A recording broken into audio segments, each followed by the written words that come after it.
प्रश्नावली 4.2 का तीसरा सवाल देखो। अब ऐसी दो संख्याएं ज्ञात करो जिनका योग 27 हो और उनका गुणनफल 182 हो। देखो ध्यान से, तीसरा सवाल 4.2 प्रश्नावली का। मान के चलेंगे हमारे पास दो संख्याएं हैं, उनका योग तो हमें दिया हुआ है 27। दो संख्याओं का योग क्या है हमारे पास? जो दो संख्याओं का योग आपको दिया हुआ है 27। हम मान के चलते हैं। माना पहली संख्या x, क्या माना हमने? पहली संख्या x, तो दूसरी संख्या क्या होगी? ध्यान से देखो, दूसरी संख्या 27 माइनस x, और दोनों संख्याओं का योग से। उसके बाद देखो उनका गुणनफल भी है हमारे पास। दो संख्याओं का गुणनफल कितना दिया हुआ है? का गुणनफल 182 है। तो प्रश्नानुसार हम कैसे लिखेंगे? प्रश्नानुसार देखो, हमने पहली संख्या ली x और दूसरी ली 27 माइनस x। उनका गुणनफल क्या है? 182। x को 27 से गुना करेंगे 27x, x को x से करेंगे माइनस एक्स स्क्वायर, बराबर में आपके पास क्या है? 182। अब इस एक्स स्क्वायर को उधर लेके जाओगे माइनस वाला प्लस, 27x को उधर लेके जाओगे प्लस वाला माइनस, और ये 182 तो आपके पास पहले ही है। ध्यान से देखो, आपके पास क्या आया? एक्स स्क्वायर माइनस 27x और प्लस में आपके पास क्या आया? 182। अब आप देखो ध्यान से, आगे इसको कैसे हल करोगे? आपके पास गुना करके 182 आना चाहिए और प्लस करके 27 आना चाहिए। देखो 14x और माइनस में 13x, प्लस में आपके पास क्या आ जाएगा? 182। देखो 14 को जब आप 13 से गुना करते हो, 13 चौक 52, 13 एकम 13 और 5 क्या होते हैं? 18। तो 182 आ रहा है, और 13 और 14 को जब आप प्लस करोगे तो आपके पास क्या आ जाएगा? 27। अब पहले आप ग्रुप बनाओगे, पहले आप x बाहर ले लोगे दोनों में साझा, तो यहाँ से क्या रह गया आपके पास? x, यहाँ से क्या रह गया आपके पास? -14। इसी तरह से इसमें से -13 बाहर ले लोगे, माइनस वाला क्या बन जाएगा? प्लस, यहाँ से 13 एकम 13, 13 एकम 13 और बच गया 5, 13 चौकी 52, बराबर में 0। अब ये ब्रैकेट आपकी क्या है? दोनों में साझी है, x -14। जब यहाँ से लोगे तो यहाँ से आपके पास x, यहाँ से क्या रह जाएगा आपके पास? -13। अब फिर क्या लिखोगे? x -14 बराबर क्या आ जाएगा? 0। ध्यान से देखो, x -14 बराबर क्या आया? 0। तो x बराबर क्या आ जाएगा आपके पास? 14, और x -13 बराबर 0 है, तो x बराबर क्या आ जाएगा? 13। अगर हम x 14 लेते हैं तो इसका मतलब पहली संख्या क्या हो जाएगी आपके पास? 14, और दूसरी संख्या क्या आ जाएगी आपके पास? 27 माइनस 14 बराबर में 13। और अगर हम पहली संख्या 13 लेते हैं, तो दूसरी संख्या क्या आएगी आपके पास? क्योंकि दोनों का योग आपको पता है क्या है? 27। तो 27 में से 13 को माइनस करोगे, आपके पास क्या आएगा? 14। समझ आया आपको? अब आप देखो चौथा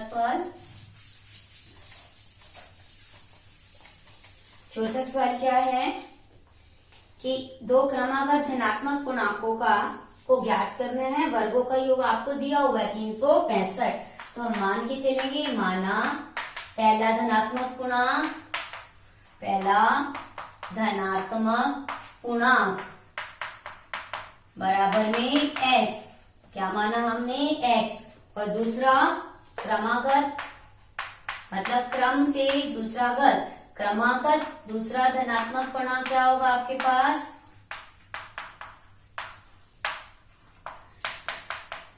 x प्लस में 1। जैसे गिनती आप लिखते हो, एक एक उसमें प्लस होता रहता है अगले में। इसी तरह से देखो, अब आपके पास क्या आएगा? पूर्णांक सुने हुए हैं आपने, प्लस वाले जो होते हैं धनात्मक, वो प्लस वाले, ठीक है। तो अब दोनों के वर्गों का योग दिया हुआ है, तो प्रश्नानुसार आप क्या लिखोगे? प्रश्नानुसार पहले का वर्ग प्लस में दूसरे का वर्ग, बराबर में आपको दिया हुआ है 365। क्या दिया हुआ है? 365। अब आप इसको हल करो। कैसे हल करोगे? देखो, ये x को x से करोगे x स्क्वायर, ये a प्लस बी का वर्ग जब हम खोलते हैं तो हमारे पास क्या आता है? a square. जब हम a प्लस बी का होल स्क्वायर खोलते हैं वर्ग तो हमारे पास क्या आता है? a का वर्ग b का वर्ग प्लस फिर 2ab। चाहे आप लिखो a square plus b square plus 2ab plus b square, जैसे भी आपको स्टेबल लगे। x स्क्वायर प्लस में क्या आएगा? 1 का स्क्वायर, देखो 1 का वर्ग जमा में 2 गुना x गुना में 1 बराबर में आपके पास क्या है? 365। x का वर्ग x का वर्ग, देखो 2, जब इनको प्लस करेंगे हमारे पास क्या आ जाएगा? 2x स्क्वायर, 2x का वर्ग प्लस में 1 का, 1 को 1 से गुना करेंगे 1, यहाँ से आपके पास आएगा 2 को x से गुना करके 2x, यहाँ से आपके पास है 365। 2x स्क्वायर, देखो यहाँ से 1 प्लस में 2x है, ये 365 इधर लेके आओगे आपके पास क्या हो जाएगा? माइनस का। अब आप इसको आगे कैसे हल करोगे? देखो यहाँ से आपके पास क्या आया? 2x स्क्वायर, 2x का वर्ग है, ध्यान से देखो इसको। आपके पास क्या आया? 2x स्क्वायर, x का वर्ग, ये 2x, यहाँ 365 माइनस का है और प्लस का 1 है, प्लस माइनस माइनस, 365 में से 1 माइनस करोगे आपके पास आएगा 364 बराबर में 0। 2 आप बाहर ले लोगे, यहाँ से 2 एकम 2, 2 एकम 2, 2 एकम 2, 2 अट्ठे 16, 2 दूनी 4। देखो यहाँ से x का वर्ग प्लस में x माइनस में 182। अब ये 0 है, ये गुना वाला कहाँ चला जाएगा? भाग में, तो ये आपके पास क्या बन जाएगा? 0। क्या बन जाएगा? 0। तो आपके पास क्या आ जाएगा? x का वर्ग x माइनस में 182 बराबर 0। गुना करके आपके पास क्या बनाना है? आपने 182 और आपने प्लस करके क्या बनाना है? x। अभी आपने किया था इसे पहले वाले सवाल में x square, 14x minus 13x, 14x में से 13x को माइनस करोगे 1x और माइनस में आपके पास क्या आ जाएगा? 182। अब आप x बाहर ले लोगे, x जमा क्या रह जाएगा? 14, x बाहर आया, यहाँ से x, यहाँ से x बाहर आया तो 14, माइनस 13 बाहर लोगे, माइनस माइनस क्या बन जाएगा? प्लस, 13 एकम 13, फिर माइनस वाला क्या बन जाएगा? प्लस, 13 एकम 13, 13 चौके 52 बराबर क्या आ गया? 0। अब आप x प्लस 14, ये ब्रैकेट देखो दोनों में है, बाहर लोगे, यहाँ से x, यहाँ से आपके पास क्या आएगा? माइनस 13। अब आप देखो, अब आप क्या करोगे? अब ये x का मान निकालोगे। कैसे निकालोगे दोनों मूल? देखो ध्यान से, आप क्या लिखोगे? x प्लस 14 है बराबर में 0, तो x का मान क्या आ जाएगा? माइनस का 14। फिर आप लोगे x माइनस 13 बराबर 0, x बराबर क्या है? 13। ये मान संभव नहीं है, यह संभव नहीं है। क्यों संभव नहीं है? क्योंकि पूर्णांक कैसा है? क्योंकि धनात्मक पूर्णांक है। धनात्मक मतलब प्लस वाला, धनात्मक पूर्णांक है। हमें कैसा चाहिए? धनात्मक पूर्णांक। हमें क्या दिया हुआ है? धनात्मक पूर्णांक दिया हुआ है।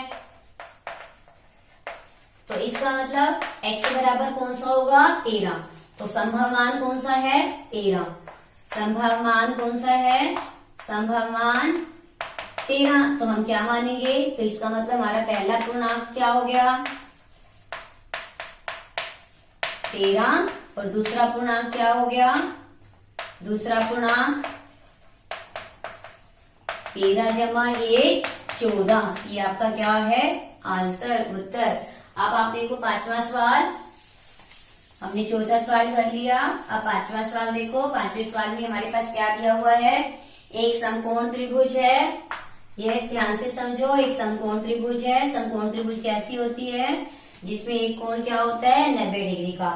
उसका आधार देखो, वो कह रहा है उसकी ऊंचाई जो है आधार से 7 सेंटीमीटर कम है। हमें पता नहीं है, हम मान के चलते हैं। माना आधार x है, x सेंटीमीटर, और उसके बाद देखो वो कह रहा है उसकी ऊंचाई, ऊंचाई क्या है? आधार से 7 सेंटीमीटर कम है। ऊंचाई कौन सी है? ये है x माइनस 7। इसका मतलब ये आधार है। ये आपको पता है, ये आधार होता है।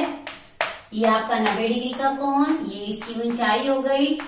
और ये देखो जिसको आप क्या कहते हो, लंब कहते हो या ऊंचाई, ये आपका क्या होता है, कर्ण। और कर्ण आपको दिया हुआ है 13 सेंटीमीटर। कर्ण क्या दिया हुआ है, 13 सेंटीमीटर। पाइथागोरस सूत्र से आपको पता है क्या होता है, देखो प्रश्नानुसार विकल्प से आपको पता है पाइथागोरस सूत्र से, पाइथागोरस सूत्र से क्या होता है, कर्ण का वर्ग बराबर में क्या होता है, आधार का वर्ग प्लस में लंब का वर्ग। लंब का वर्ग कहाँ पे होता है, ये हम पाइथागोरस सूत्र कहाँ पे यूज करते हैं, समकोण त्रिभुज में। आप देखो कर्ण क्या है आपके पास 13, आधार आपके पास क्या है x, और लंब आपके पास क्या है x माइनस 7। लंब मतलब जो ऊंचाई। अब आप इसको 13 को 13 से गुना करोगे 169, x को x से करोगे x स्क्वायर। यहाँ देखो फिर से वही a माइनस बी का वर्ग लगाओ, क्या आएगा, a का वर्ग माइनस 2ab प्लस में b का वर्ग। देखो अब इसको a का वर्ग x का वर्ग माइनस 2ab, a क्या है x, b क्या है आपके पास 7, फिर b का वर्ग, देखो ध्यान से b का वर्ग, b क्या है आपके पास 7, 7 का वर्ग आ गया। अब आप इसको हल करोगे, देखो कैसे हल करोगे, ध्यान से, यहाँ पर x का वर्ग, यहाँ से आपके पास x का वर्ग, 2 को 7 से गुना करोगे 14x, 7 को 7 से गुना करोगे 49, यहाँ आपके पास है 169। देखो अब ध्यान से इसके बाद हम कैसे हल करेंगे, यस ध्यान से समझो, एक्स स्क्वायर और एक्स स्क्वायर, 2x स्क्वायर बन गया 2x स्क्वायर, माइनस में आपके पास 14x है, प्लस में आपके पास 49 है। ये 169 उधर जाके क्या हो जाएगा, माइनस का, बराबर में क्या आ जाएगा 0। अब 2x स्क्वायर माइनस में 14x, देखो अब आप 49 इसमें से माइनस करो तो आपके पास क्या रह जाएगा, प्लस माइनस, माइनस 6 में से 4 गए 2, यहाँ से आपके पास आ गया a बराबर 0। 2 आपके पास बाहर इसमें से साझा ले सकते हो, 2 एकम 2, 2 सत्ते 14, 2 छिके 12। अब आप देखो ध्यान से, आपके पास क्या आया, x का वर्ग माइनस में 7x माइनस 7 0, ये गुना वाला कहाँ चला गया, भाग में, तो x स्क्वायर माइनस में 7x माइनस में 60 बराबर 0, ये आपका क्या बन गया 0। अब आप देखो आपको गुना करके 60 बनाना है और प्लस करके माइनस का 7 बनाना है, तो आपके पास गुणनखंड बनेंगे 12 पंजी 60, 12 में से 5 जब आप माइनस करोगे तो आपके पास क्या आएगा 7, 12 को जब आप 5 से गुना करोगे तो आपके पास क्या आएगा 7, और घटा करोगे प्लस करोगे तो क्या आएगा 7, गुना करने से 7। पहले आप x बाहर लोगे, x बाहर लोगे तो यहाँ से एक x रह जाएगा, यहाँ से x बाहर आने के बाद माइनस का 12, 5 बाहर लोगे, 5 एकम 5, 5 एकम 5, 5 दूनी 10। आप देखो एक ब्रैकेट आपकी बाहर आ गई x माइनस बाहर, यहाँ से आपके पास x, यहाँ से आपके पास 10 का 5।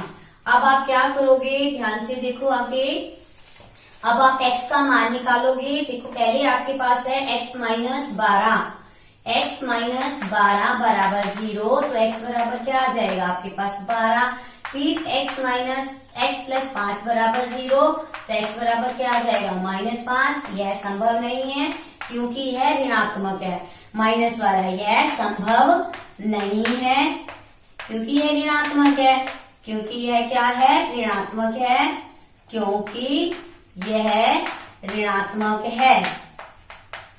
तो हमें कैसा चाहिए, प्लस वाला, क्योंकि लंबाई चौड़ाई क्या होती है, प्लस में होती है। अब हम मानेंगे आधार हमारे पास x हमने माना 12, तो इसका मतलब आधार हमारे पास क्या आया 12 सेंटीमीटर, और हमारे पास ऊंचाई क्या आएगी, देखो ध्यान से, x माइनस 7 है, x का मतलब 12 माइनस 7 बराबर 5 सेंटीमीटर।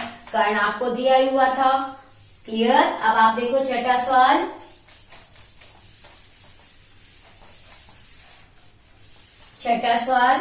छठे सवाल में आपके पास देखो क्या है, एक कुटीर उद्योग है, उसमें बर्तनों का निर्माण होता है, और उस दिन के एक विशेष दिन में देखा जाता है कि प्रत्येक नग का निर्माण रुपयों में होता है, लागत जो है रुपयों में है। उस दिन के निर्माण किए गए बर्तनों की संख्या के दुगने से 3 अधिक होती है लागत। ये प्रत्येक नग की। उस दिन का कुल निर्माण लागत जो है 90 रुपए था। निर्मित बर्तनों की संख्या ज्ञात करो और प्रत्येक नग की लागत ज्ञात करो। तो हम मान के चलते हैं, माना बर्तनों की संख्या x, हमने माना क्या है, बर्तनों की संख्या x, और प्रत्येक नग की लागत क्या है, लागत मतलब उसका मूल्य क्या है, लागत। देखो उस दिन में जो बर्तन बने थे वो x थे, उसका दुगना मतलब 2 से गुना, उससे भी 3 अधिक है, ये एक नग की लागत है। तो कुल मूल्य हमें दिया, कुल लागत हमें दी हुई है, तो कुल लागत आपको कितनी दी हुई है, 90 रुपए दी हुई है। और कुल लागत अगर हम यहाँ से निकालते हैं, एक नग की लागत कितनी है, 2x जमा, तो x नग की जो लागत है, x बर्तनों की लागत क्या होगी, तो हम लिखेंगे कुल लागत कितनी आएगी, देखो x गुना में 2x जमा में 3। क्लियर। अब प्रश्नानुसार देखो ये दोनों क्या हैं, लागत हैं। हमें x 2x जमा 3, जब हम इसको गुना करेंगे तो हमारे पास क्या आना चाहिए, लागत 90 रुपए। तो आप देखो x को 2x से गुना करोगे 2x स्क्वायर, x को 3 से गुना करोगे 3x, और बराबर में आपके पास क्या है, 90। 2x स्क्वायर प्लस में 3x माइनस में 90 बराबर 0। अब ध्यान से देखो आपके पास क्या आएगा, ध्यान से देखो 2x जमा, अब आपने इसको गुना करना है। देखो आपके पास गुना करके जब आप गुणनखंड बनाओगे तो आपके पास, देखो ध्यान से, आपने ये ध्यान रखो, आपके पास 2x स्क्वायर जमा 3x माइनस 90 है, ये आके आपके पास 2x स्क्वायर 3x माइनस 90। आपको गुना करके 90 को 2 से गुना करोगे 180 बनाना है, और आपने प्लस करके 3 बनाना है। देखो 15 है अगर आपके पास, और 15 और 12 है, गुना करके देखो 12 पंजी 60, 12 और 6 18। जब 15 में से 12 को माइनस करोगे तो आपके पास क्या आएगा, 3 आएगा। 2x square 15x minus 12x minus में 90 बराबर 0। देखो अब ध्यान से, यहाँ से x बाहर लोगे, आपके पास क्या रह जाएगा, 2x। जब यहाँ से आप x बाहर लोगे तो आपके पास क्या आएगा, 15। यहाँ से आपने क्या लेना है, 3 बाहर लेना है। देखो ध्यान से, आपके पास अगर आप 6 यहाँ से बाहर लेते हो, ठीक है, दोनों में साझा लोगे, 6 दूनी 12, 6 कम 6 पंजे 30 बराबर में 0। तो आपके पास गुणनखंड क्या बने इसके, देखो ध्यान से, 2x। देखो यहाँ पर ये माइनस है, ये माइनस वाला भी क्या बन जाएगा आपका प्लस, क्योंकि दोनों ब्रैकेट क्या होने चाहिए, एक जैसी होनी चाहिए। 2x प्लस में 15, यहाँ से क्या आया, x माइनस में 6 बराबर 0। अब आप x का मान निकालो, 2x प्लस में 15 बराबर 0, तो 2x बराबर क्या हो जाएगा, -15, x बराबर क्या हो जाएगा, -15/2। इसके बाद x माइनस 6 बराबर 0, x बराबर क्या आ जाएगा, प्लस का 6। ये आपका संभव नहीं है क्योंकि यह ऋणात्मक है, यह संभव नहीं है। क्यों, क्योंकि यह ऋणात्मक है, क्योंकि यह ऋणात्मक है, क्योंकि यह ऋणात्मक है। क्या लिखोगे, ऋणात्मक है। तो संभव कौन सा है, यह संभव है। इसका मतलब आपने निकालना क्या था, आपने x किसको माना था, देखो ध्यान से, आपने x किसको माना था, बर्तनों की संख्या को। तो इसका मतलब बर्तनों की संख्या x बराबर क्या है, 6। बर्तनों की संख्या आपके पास क्या है, बर्तनों की संख्या आपने क्या मानी, x मानी थी, तो वो आपके पास क्या है, 6। फिर आपने निकालना था प्रत्येक नग की लागत, तो प्रत्येक नग की लागत क्या आएगी आपके पास, नग की लागत आपके पास क्या थी, 2x प्लस 3 थी, 2x आपके पास क्या आया है, 6। क्या आया आपके पास, 6 प्लस में क्या आ गया, 3, 6 दूनी 12 प्लस में 3, आपके पास कितना आ गया, 15 रुपए। इसका मतलब प्रत्येक नग की लागत क्या है, 15 रुपए। ये आपकी प्रश्नावली 4.2।